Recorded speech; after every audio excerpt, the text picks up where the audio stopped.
Good afternoon, everyone, and good morning to those of you joining us on the West Coast today. Simpson Consulting would like to welcome you to today's webinar. This is our second session, Sales Compensation Solutions for Flexible Consumption Models. Now I would like to introduce Joe DeMesa, our Senior Vice President in our Salesforce Effectiveness Practice, and turn the call over to Joe. Thank you. Thank you for the introduction, and thank you for to all the folks on the phone attending. As Liza mentioned, this is our second session. The first session, we received quite a bit of questions, maybe more technical questions around flexible consumption, so it made sense to have this second session. As we discussed, this is an important topic for a couple of reasons, actually for three reasons. Number one, we're seeing quite a few different sales models as folks are moving more to the cloud world, whether it be instituting overlays, whether it be specific changes around job roles, or whether it be completely new channels, or really whether it be taking a core rep that's selling what I would call a business as usual product and trying to get them to sell different services products. So we're seeing a lot of different models, which feeds into the need for more flexibility in your compensation plans. So whether you have a commission-based plan, whether you have a quota-based plan, or whether you're looking at adding different caps, hurdles, or measures into the plan, the changes in the model is really affecting what a lot of companies are doing from the comp plans. And then, anytime you start making changes to sales models or compensation plans, you have the age-old question, what happens to the targets, what happens to the quotas? And so, we're going to try to address primarily the compensation issues here, but whenever you talk about compensation, you typically will get into a discussion around quota setting or around sales models. So we have a good bit of content today to go through, and I'll talk briefly about how we've organized the session, but what I want to first do is set up again the format for how we're going to run the session. So just a brief introduction of the folks on the phone and the Simpson team. We have 24 companies that registered for the session, and we have 27 participants.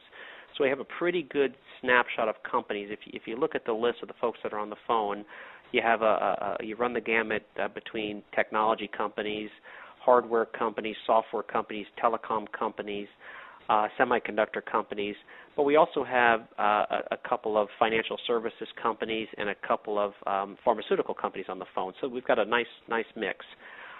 In terms of your Simpson team, there's three of us that are going to lead the session today. I'm Joe DeMesa.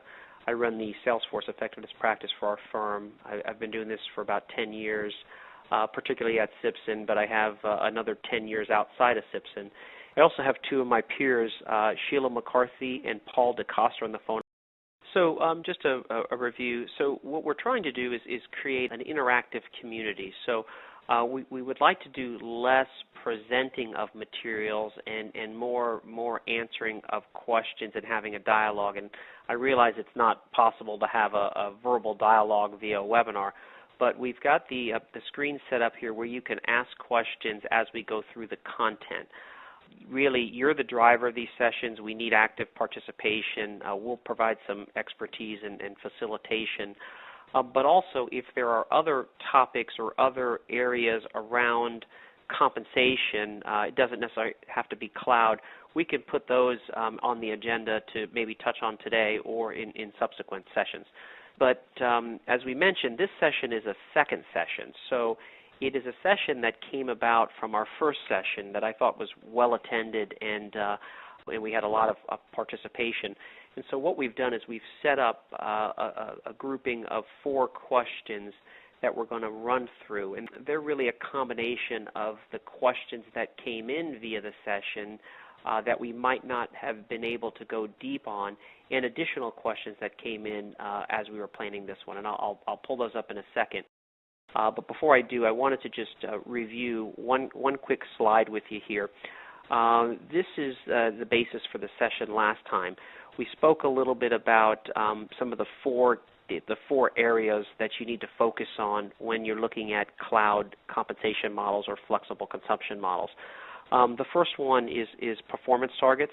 How do we set performance targets that factor into the new economies of flexible consumption? The second area was revenue crediting. How do we provide proper incentives for selling deferred revenue versus one-time revenue that comes up front? We spent a good bit of time talking about that, and we're actually going to talk more about it today. And I should back up on the performance targets. We're going to talk about that as well. I'm going to run the session around targets and quota setting. In terms of the third area, financial prudence and payment timing, we're also going to hit on that at a high level and potentially go deeper based upon the discussion. But it's really discussing the payment options. How do you give credit and time payments based upon deferred monies that come to a company? And then lastly, there's going to be a tremendous amount of change coming to sales organizations. So when you move into a services model, you typically have product life cycles that are a lot shorter than enterprise type of products.